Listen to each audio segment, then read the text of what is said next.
Welcome back to We're So Vain, Episode 10. Today, Dr. Schul is going to talk about indications for compression therapy. We're so vain. This episode may be about you. Well, thank you, Chancey, and welcome back. Compression. Indications for compression therapy. Bottom line is this, there's many roles for compression, and we're going to learn more about some unique situations with compression.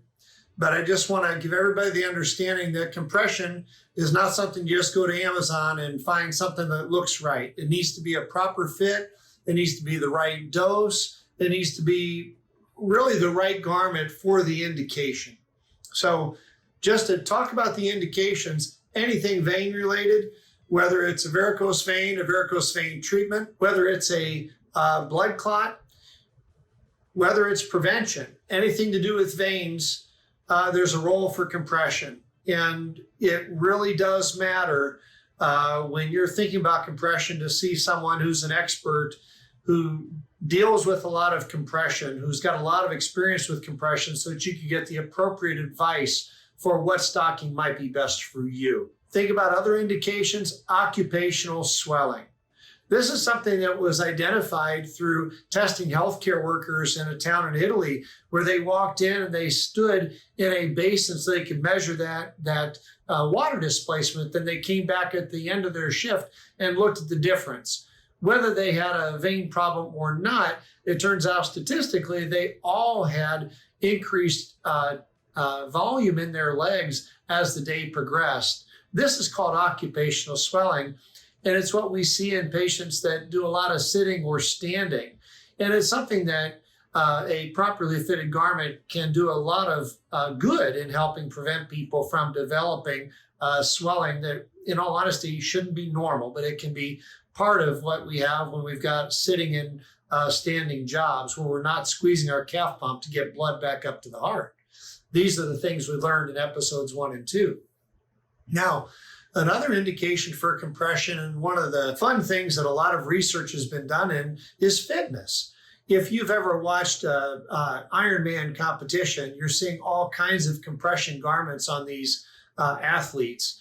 And there's a lot of science behind that shows when running, it stabilizes muscle. When you look at the physiology changes where you're getting increased arterial flow, you're getting enhanced venous return. That should, between the vibration, increased oxygen flow, and enhanced venous return, should lessen your lactate in the muscle and should actually provide more endurance, you would think, and less fatigue because of that oxygenated blood. So whether you're a high impact athlete or just someone who needs compression and also is a fitness fanatic, there are some really stylish compression garments for fitness use. And in fact, some of the best are those that we carry through our Medi Supply and the CEP brand. Let's go to the last two. And I think the last two are important. Lymphedema is a very common condition in our country. And it is something that goes unrecognized for years in many instances. But lymphedema, one of the number one treatments for lymphedema, which is a disorder of congested lymph vessels in the lower extremity, is compression. Compression is the number one, level 1 treatment for all patients with lymphedema. Another condition that is common but is poorly understood, but we're starting to get more knowledge of this, and that's lipedema.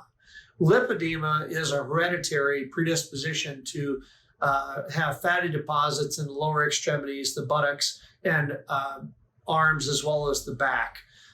In the lower extremities, it presents as almost a cuffed type of deformity down at the ankle. The feet are spared.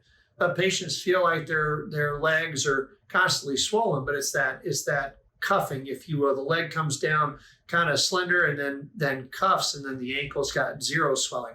That's actually fatty infiltration. And again, it's a genetic predisposition.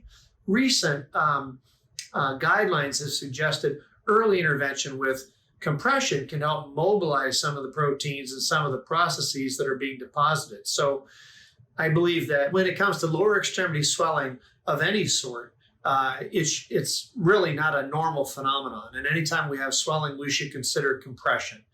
Whether it's a vein problem occupational influences, fitness, lymphedema, or lipedema, chances are we can help you get in the right garment for your condition.